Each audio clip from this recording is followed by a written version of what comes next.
خبر شامل کریں گے اسپیشل رپورٹر ملک ساجد سانول پھول کی۔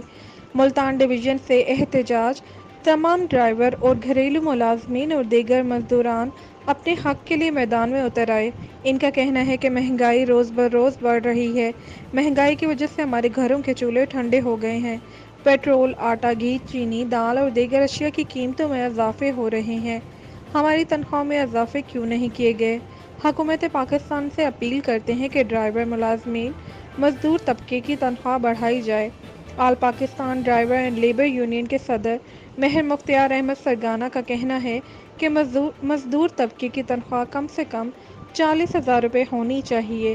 نائب صدر مہر محمد Iqbal گنپال، chairman Allah Bachaya, vice chairman Shahzad Karim, general secretary Faisal Imran, admin Muhammad Ramzan, admin Mehr Maqbool Khanewal, وزیر اطلاعات ریاض بلوچ رندہ اور لاہور سے ملک فخر عباس پھول بھی شامل تھے۔